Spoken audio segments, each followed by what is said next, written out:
Alright, we've got a top tier ORAS game here between two of the best players in the tier, CrashinBoomBang, otherwise known as CBB, and X-Ray. And this is a live game, and CBB especially is known for playing at the speed of light. Today he's running a bit more of a balanced team. He's got an actual defensive core, so it's a little likelier that he takes his time more than the offensive teams with which he has his patterns that he knows to play instinctually. And in those games, then you really can't say much of note because they're playing at the speed of light and you have to click skip turn to keep up with it, and there's no time to do real analysis. And they're taking their time at team preview. CBB is down to 240 seconds, but once this starts, it's going to go pretty fast. So what we're going to do, if you've seen my video about linear versus Zombog from this SPL, then you know we're going to watch this game live first and just, enjoy the spectacle. And then we're going to do a post-mortem after, where we really analyze it. And, well, it's an interesting start already. And I was going to say that it's cool because post-mortem happens to be my favorite Slayer song. But more importantly, X-Ray is running something... Also, both players are running teams that are... they're balanced, they have their defensive cores, but they're also offensive in nature. I mean, they've both got big offensive fire types. CBB's got a Charizard, X-Ray's got a Volcarona. With X-Ray, it's tough to say. Well, the fact that it's a Focus Sash Lando makes me think that this is a super hyper offense team. I was going to say you could think that maybe it's a balanced team with some sort of Mega Latias, but, Mega T-Tar seems likelier. So now it just seems like a really aggressive hyper offense team. It's going to be a DD Megatar for sure, and the Latias is going to be Healing Wish. So Screen's offense has been dominating this SPL, so this is X-Ray's variant of it. It's interesting for sure, because he's going to have the Screen Superior, which has become its flagship set in almost no time at all. And Volcarona is also, of course, a staple of these teams. And what's interesting is he has Excadrill here, and I'm not sure if that's more... I mean, I'm sure it can pull off SD and spin if he wants it to, but a lot of these teams with Volk, these Screens teams, they generally don't go for the spin, and they just stock up on other sweepers like Manaphy and Bisharp, Thundurus as well. So it's interesting to see that maybe he doesn't have spin on the Excadrill, maybe he's just going to rely on... Because Latias is going to run Defog on the support Healing Wish set anyway, so maybe he's going to say, I'm going to run 3 attacks, I'm going to run something like... Life Orb with Return to destroy Rotom. I wouldn't count on that, but it's definitely feasible. Just so he has as much offense as possible, as opposed to focusing on having too much support for what is supposed to be an offensive team. That's a pitfall that a lot of people fall into when building super hyper offense teams. They try to support the offense too much. Of course, there is a balance to be struck. You can't just go in there with 6 sweepers, but... yeah, you definitely have to let them overpower, give them as many opportunities to overpower the opponent as possible, rather than trying to support them too much. And, then it's still not guaranteed to work. So you're better off trying to brute force your way through things than trying to set up perfect situations, because those perfect situations are really hard to facilitate against good players. Anyway, so CBB's showing up with an interesting set with the Trick Scarf Clef. Gets up the rocks. I really like that. It cripples something. And then gets up rocks like any other defensive clef. So defensive clef is interesting because you can really run a lot of different moves on it. So if you're running just say Stealth Rock, Soft-Wheeled Moonblast, the last can be a lot of stuff, and you can definitely turn it into a choice set. Anyway, CBB's going to stave off this Volcarona with his Mega Charizard Y, which makes sense. That team definitely appreciates Y more than X. Because, well, I guess X-Ray didn't want to take that chance, but like more balanced teams, like he's got Pursuit from Weavile for Lottie Twins, and he's got the defensive core with Tangrowth and Gastrodon, which are very un-CBB Pokemon. So those kinds of teams generally go with Zard Y more as their wall breaker. They fall back on their defensive core, and then whenever they have the chance, they get their Zard Y in and start destroying stuff. Whereas Zardex generally fits on more hyper-offensive teams. And that's a nice move from CBB, not risking the Focus Blast, really.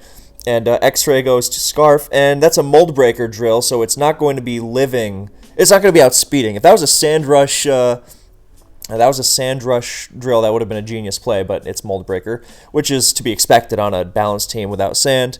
This Mega T-Tar is probably not getting past the Tangrowth and the Gastrodon. So the sweep... I wonder why Excadrill was chosen there over Tangrowth. But Tang's going to come in now on an Earthquake or maybe a Fire Punch, depending on what coverage he's chosen. And that's a bulky Tangrowth, so I'm assuming that's Helmet. Yep, that did nothing. And he gets the Sleep Off. So that was a great move because Giga Drain won't KO it, and then Tangrowth just goes down. If he was starting the matchup one-on-one, then he could Giga Drain out of range, but he came in with rocks and sand and a +1 Earthquake, so that was definitely the right move there. And he's got to be careful because the Latias, this is going to be the target for Latias' Healing Wish, as opposed to a massive threat, but it's also not like it sets up with impunity. If you look at CBB's team, it's hard to give T-Tar completely free turn. I mean, look at the turn that it set up. It basically said, well, I hope this Focus Blast misses, because it could Mega, and so Charizard couldn't Solar Beam there, because it was going to Mega and set up a Sand. Yeah, so now back to Excadrill. Good move on both sides. He's just trying to get those rocks out as much as... Both players are trying to get their rocks off. And, well, with X-Ray, he's got the Sand Force drill. So that's a great... that's a great move. I really can't wait until we get into the end game, or into the post game, because I want to elaborate on why that was such a great move from X-Ray. So both players are trying to get that spin off for their quad weak fire type, and for CBB it's extra important because his Zardwise already at 51. And I'm thinking a lot of things, which is why I'm glad we're doing the postmortem. But I'm thinking, like, if he had Focus Blast, maybe he had to go for it, because this chain of events has left him behind. I also think it's possible that he decided, you know what, Focus Blast is a terrible move and I'm just not going to use it. And in that case, then yeah, sure. But the Tangrowth switch might have been better. And another nice move on X-Ray's end, on both players' ends, actually, because now, well, the screens go up, and that's a problem. But Tangrowth is regenerating, and that's really important. So, oh, he gets the Leaf Storm off. Oh, he's not going to well, he is going to regen, but he kills the Light Clay. So, that... Well, now I think he's going to have to sag Zard Y into going to Weavile. And the really dangerous thing about this is that Weavile is a massive threat. Maybe he sacks Gastrodon, I don't know. Oh, yeah, he can still use Gastrodon maybe to hold off the T-Tar, depending. Because I think if it's Stone Edge Earthquake, then the last move is likely to be Ice Punch. So it might not be Crunch, and you can take the +1 Earthquakes. So, yeah, he looks to just be sacking Tangrowth. So, yeah, Weavile's going to come in after that. He's going to get the Reflect up. Lucky crit, but it's not going to make a difference here. And now Serp is going to Leaf Storm again, and Tangrowth or Charizard is going down. It's Tangrowth, so now in comes the Weavile. Yeah, there's a lot to chew on in this game. Sometimes you have these games between top players that kind of... don't wind up being so great, but ooh, Citrus, that's interesting. You usually see Lum on Volk to make sure it's not stopped by Rogue T-Wave Clef, and yeah, there's the knockoff. It losing its item is even helpful there because it took even less knockoff damage. I mean, the Reflect was going to be enough, but yeah, now he's got a Well, now he can't QD again safely because if he might get left in Ice Shard range. So the question is, can CBB deal with this Volk at +1? Because it's very likely that he just attacks here. If he sacks something, it's got to be the... I was going to say the Zard Y. Maybe he wanted to prevent it from QDing a second time at all costs. But if it's Giga Drain, then Gastrodon's not handling it. And it seems unlikely that Clef is going to be able to... I mean, the game might be over here. Yeah, it looks like he's banking on no Giga Drain, and it's got Giga Drain, so...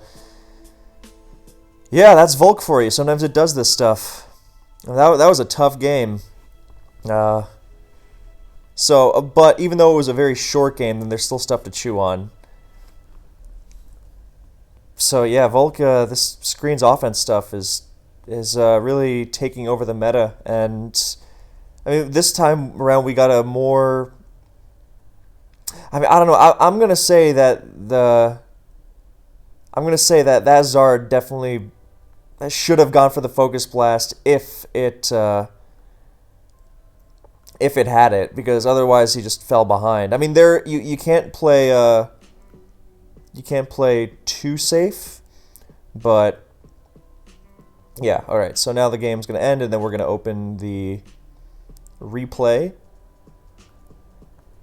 and then we will go over the turns in the detail that they deserve. Because I think there are a lot of turns in Pokemon that kind of people don't appreciate them fully, which is fine. I mean, if you're just looking to casually enjoy a game, then it's not your obligation to fully dissect the genius of every single turn, but at the same time, I do like giving these turns their due. So let's fix these dimensions, and let's flip the perspective, because that might let us see things a little differently. So, I just clicked it twice by accident. Okay, so with the team preview, then the Zard is the only real thing standing in the way of a standard Volcarona. A T-Wave Clef might get in the way, but it's not something to truly rely on. And, I mean, the breakneck pace at which these hyper-offense teams operate mean that, yeah, while they don't really switch into Zard Y, they also just kind of sacrifice against it and then send in the next big threat. So, I mean, at the same time, Zard Y is a huge threat because it outspeeds Lando, outspeeds Drill, Superior gets blown up by it.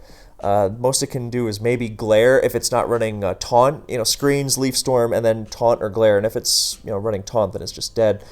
And Latias is a support set that's very weak, so it's not really threatening in return. And T-Tar is not really a counter either. So yeah, now we go with the first. So we know that X-Ray definitely has a threatening team. It comes down to Rocks in this matchup, because if CBB doesn't have to deal with Rocks, then his Zard Y is going to give him a huge advantage. And if he can't get the Rocks off, then what we just saw happen will happen.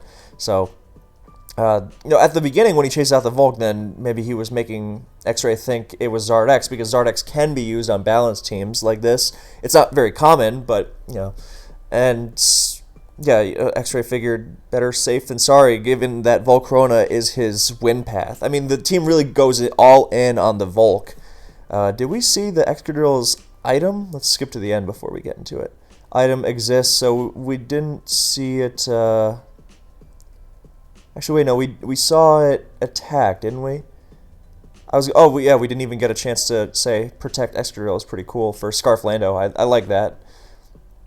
So, yeah, did X-Ray's Excadrill even attack? No, it didn't. So we don't know if it was Life Orb. I have to assume it likely was. But yeah, so this team goes all in on Volk, and, that's selling it a little short. The Mega DD-Tar is also a massive threat behind screens, and it was cool to see that.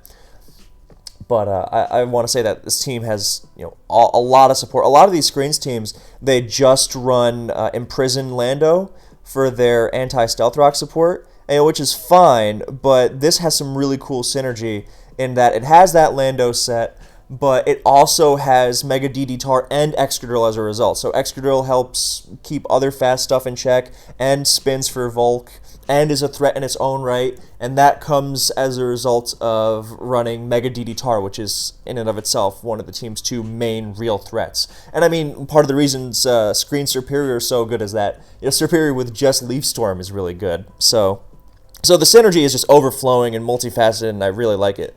So yeah. So we go to the turn one, and I think both players had to do what they did here. So we get the trick off. That was definitely obligatory. And what that does is, giving the Lando Scarf is nice because now it can't both attack and rocks later on. So if he manages to get those rocks off, then in the long term, he just has to stretch it out to the long term. But in the long term, that is really helpful. Now, if he gets that spin, especially with the fact that he has Protect on Extra Drill, that just makes it perfect. So he has to, if he gets that spin off with Exca, then he's good to go. And that's why you got to get it in as soon as you possibly can. Problem is, you don't really switch it in safely to anything besides Latias, and not much is really forcing Latias in, besides Zard Y, which also has a tough time coming in. And, yeah, so it's really tough. He's not never going to get it safely in 100%. There's no forced, like, Clefable or something that he can double switch in on. But, like, the opportunity is just barely there. So, now Volk comes in, good move from X-Ray. He knows, look, this isn't going to have T-Wave, so Volk is free, and it threatens the whole team. And he Quiver Dances just to force the issue against Zard. Now we do know that X-Ray stayed in. If X-Ray stayed in and just, if he just stayed in and attacked, then, you know, he won on the spot. But he didn't want to risk it against Zard X, so good move. And, you know, CBB didn't have much other choice.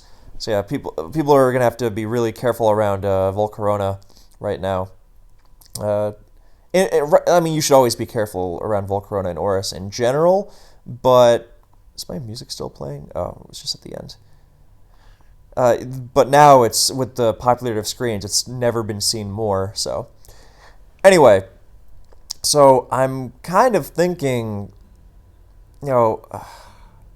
Maybe Roost is the move here. Because, look, if you are going all in on this... let's hit up the calc. But I'm thinking, if you're going all in on this Charizard is chasing Volcarona out thing, I'm thinking, you know, if X-Ray stays in, then it doesn't matter if you Flamethrower or if you Roost, right? Because you're losing either way if he decides to go for that.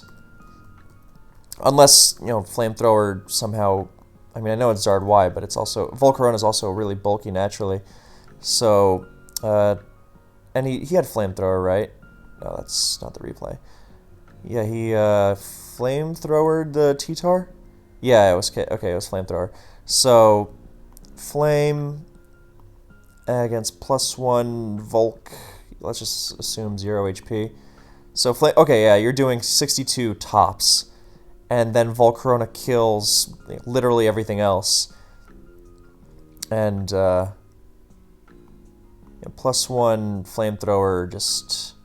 You know, if he stays in, whether he QDs or Flamethrowers again, well, Flamethrower just kills. Even like Fiery Dance. Yeah, so Flamethrower does 50. Fiery Dance is the only one you have a shot against. It does 45 to 53. Flamethrower does 50 minimum. Fire Blast, you know, easily kills. So, and even if he decides to QD again for some reason, which I don't know why he would, then you're still not beating it because Flamethrower is going to do, you know, even less, and then he's going to hit you even harder, and he'll just win the game anyway.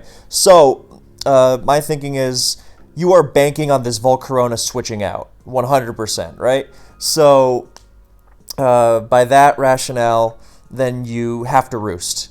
Simply because if the Volcarona does switch out, then you are better off having Roosted. Well, I guess it doesn't... Yeah, no, you're definitely better off having Roosted because, I mean, you're still banking on getting that spin-off, for sure. You're banking on getting the spin-off, and because the next time Volcarona comes in, you're banking on getting the spin-off and or, you know, keeping rocks up and, you know, forcing Volk to be weak. Really good call with the Citrus on Volk from X-Ray, by the way, for, you know, situations like these. Like, yeah, Imprison Lando and Spin Drill are not foolproof, so that was a really good call. And it could make a huge difference in terms of how little it takes from something like Zard Y Flamethrower, exactly. So, like, as you see, then Flamethrower versus +1 Volk does... Yeah, I mean, that would kill after rocks, but with Citrus, it's out of range, so... Anyway... So yeah, since you are banking on this Volk switching out, no matter what, and, you know, if it stays in, you lose anyway, then you may as well Roost. I mean, I guess unless you're hoping for a crit Flamethrower, but I think you're better off Roosting and just going all in, because then you are better off, you know, against something like Serp, you know, rather than being stuck at 1% and, yeah. So, I think Roost is better. I mean, I don't think it made a huge difference in terms of the outcome necessarily, but in and of itself, I do think Roost was worth considering. So, X-Ray switches out to T-Tar, and we get this cool little interaction where Sand goes up, and then Charizard Mega Evolves and replaces the Sand with Sun, and Flamethrower thus does a ton of damage. So, now we see that the Tar is 0 bulk, I believe. Yeah, in Sun, then, yeah, 44.2, or, okay, so it did 43. So, yeah, that's definitely 0 bulk T-Tar, and it's not going to be Scarf Tar on that team, pretty much ever, because it's not a balanced offense team, since he got the... I mean, you could be forgiven for thinking that, you know, and sometimes, if it wasn't a Sash Lando, then you could be forgiven for thinking that, but it is a Sash Lando, so it's 100% going to be the DD Tar with screens. So, now the Roost is also fine because 0 bulk Mega Tar also always dies to Focus Blast, I believe. In Sand, yeah, it does 102 minimum.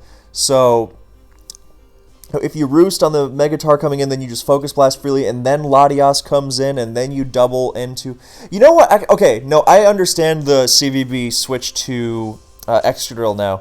What he did was, he expected X-Ray's Latias to come in. He expected X-Ray's Latias to come in and try to get Excadrill in to get the spin-off. I see now. He didn't expect X-Ray to just keep it in.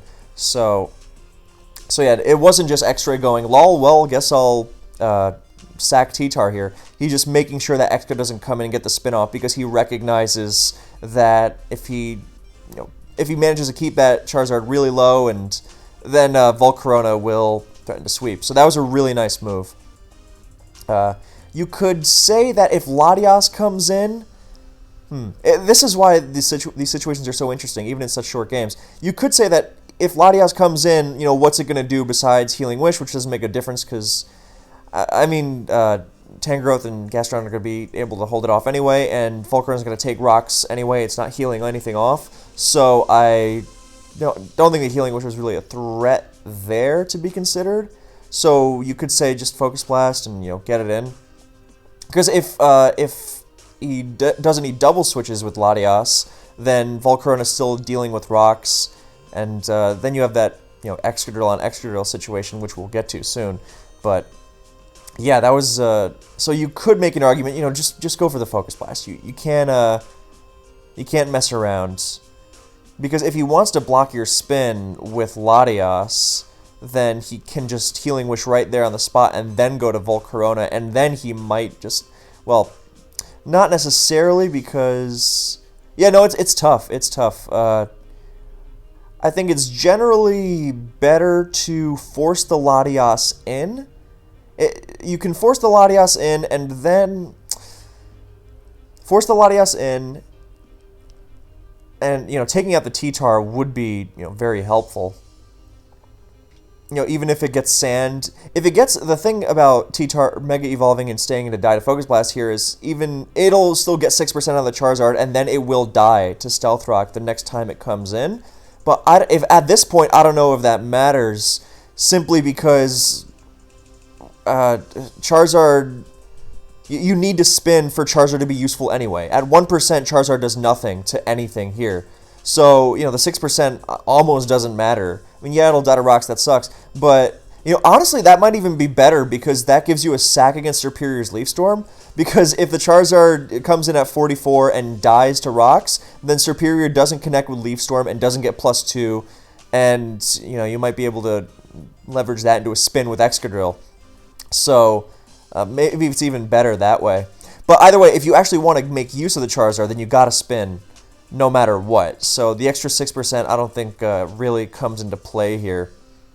And I mean, I definitely applaud the initiative for trying to get the jump on that Latias switch and getting the spin off for free. I mean, that's a great play, and you wouldn't think, and that's why X-Ray went to T-Tar first, by the way, because he was half expecting X. So, or mostly expecting X. So, you know, just trying to be safe, because he knows he can then pivot around Y if he chooses to. Yeah, I mean, he DD'd and, you know, put himself in a Good position. I mean, I think he was just... Yeah, now I don't think it was just CBB not wanting to risk Focus Blast. I mean, it could still be a Focus Blast less Zard. I don't think that set is very common in ORAS, but in theory, maybe. But I think it's definitely just trying to get the jump on the Latias, and I get that. But I think Focus Blasts into the Latias is safe, because then you put the onus on X-Ray to start double switching. I mean, hell, you could even stay in with Zard Y against the Latias. Because it's not like the Latias threatens, because those sets run T-Wave, Defog, Healing Wish, and then Ice Beam or Psychic. You know, you can just roost on it. I mean, the T-Wave sucks, but on Zardai would suck. But X-Ray T-Waving into Excadrill seems like a very unlikely move. So with all that we've said in consideration, you know, even if Latias comes in, you can either try to get that spin off with Drill, or you can just roost and, you know, then continue your assault later, because Zardwai is such a threat. Then I think Focus Blast definitely seems like the move here. Although, again, I'm not going to come outright and say that it was a bad move to switch. And, you know, it was unexpected for X-Ray to go for the DD, so now the DD comes in. We know Excadrill comes on the Mega, the Sand. If only it was a Sand Rush, and that if it was Sand Rush, that would have been a genius move. So... yeah, so now he's got to go to the Tang. Yeah, it wasn't as simple as, you know, trying to... because if he was expecting the T-Tar to stay in, then he wasn't going to be expecting it to Stone Edge. You know, he was just going to try to get the DD off, because it's more threatening that way. And better if CBB chooses to switch out. So, yeah, good moves all around. I'm going to venture maybe he doesn't have Ice Punch, simply because he probably would have used it there. I mean... he still lives Tangrowth, Giga Drain in Sand. Maybe not. Yeah, okay, he might have died. God, Tangrowth is strong. I guess it doesn't have bulk, but still. Yeah, so he might have died, so maybe he was trying to avoid the Rocky Helmet. So, maybe not, because Stone Edge and Superpower have the same strength. Most people will just go for the power. So, you know, good move there if he didn't have Ice Punch to avoid the helmet. So, yeah, now Tangrowth is real down. So now I wanted to touch upon this turn from X-Ray, going to Excadrill, because we know Exca is a huge threat in its own right. And seeing as the Exca didn't have Lefties or Air Balloon, then I'm going to say Life Orb is really likely. I mean, it could be something like Shuka, I don't know. But I don't think that's likely. And I think that it's likelier to be Life Orb. Anyway, so that was a really good move, because CBB's counter to Excadrill is weakened. And Zardwai, funnily enough, standard Excadrill is EQ, Iron Head, Spin, and then Swords Dance or Toxic or Stealth Rock. So very rarely does it run Rock Slide, which, funnily enough, makes Zardwai actually a great check, because it switches in and it replaces the Sun with Sand and it outspeeds. So... of course, that's if it's not at 51% with rocks up, so he obviously can't do that. But yeah, his Zardwai's, you know, knocking on Death's Door, and Tangrowth is essentially dead and has to regenerate out for health. I mean, I guess he could have Giga Drained there just for health before. Yeah,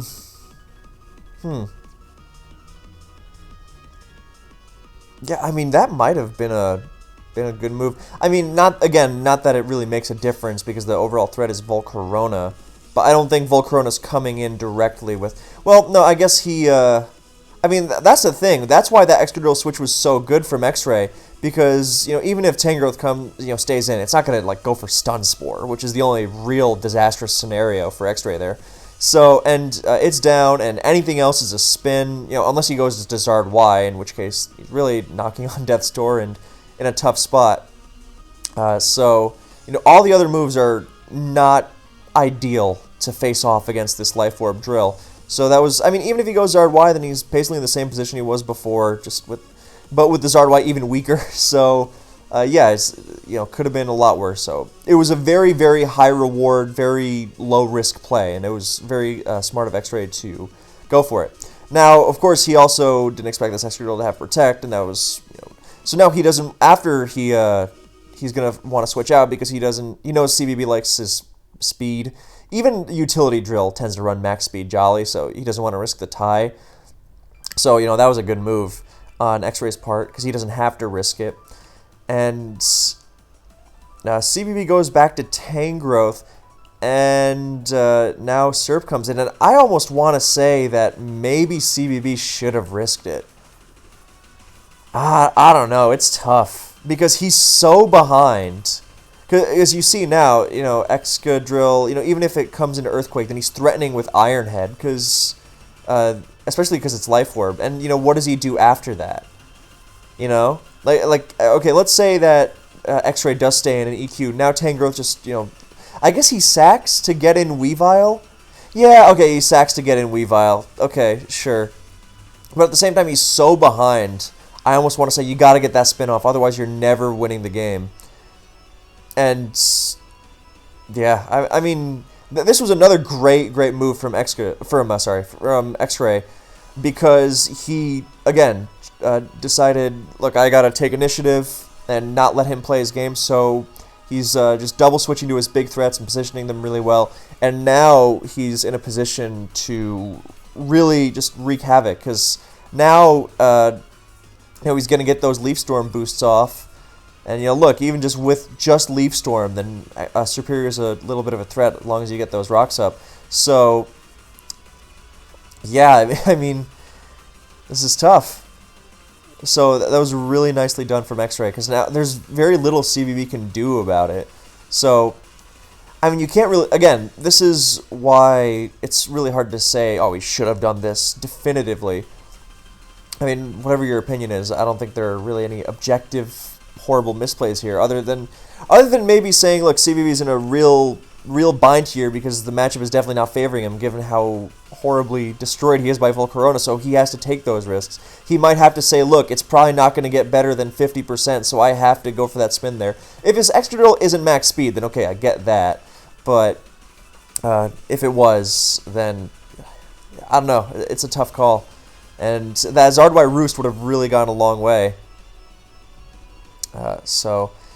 Yeah, now he just kind of is helpless in giving Volk the setup. I mean, he doesn't know it's Citrus. That's another reason the team from X-Ray is so nasty. It's a really great call. And I also like Citrus because it's often going to be dealing with sand from his own T-Tar, and that helps offset it. So, like, you take a hit, and then, you might get, the extra sand chip might make a big difference, but with Citrus, you minimize that. So it's a really smart call. This team is built really well. So yeah, now the game's over. So this is the kind of game, like, even though it's really short, then you really have to look ahead to... I mean, part of this, of course, was very team matchup oriented, and that, Volcarona is just such a terrifying threat, and that's something to consider in such a... in this current climate of ORAS, where screens and Volk are absolutely everywhere. So, yeah, it's tough. It's really tough to make a definitive statement on what exactly should have been done better. But I think, taking that risk with getting the spin off, I mean, roosting with Zard Y. I mean, you could say that, no matter what, then he's lucky to not have lost to Volcarona on the spot. So... part of it was a team building thing. Part of it was in-game decision. The team factor definitely outweighed the rest in this one, but it was a matter of executing within the restraints of what that team matchup provided on both sides. So, really nicely done from X-Ray. And I mean, it's a tough game for CBB. This is another excuse for me to say how terrible Best of One is in Pokemon. But yeah, I think I've said most of what I wanted to cover. What else could have been done? It was rough either way. Said that too. So yeah, I'm glad I was able to get this game, and I hope you guys enjoyed it. So thank you so much for watching, and I will catch you next time.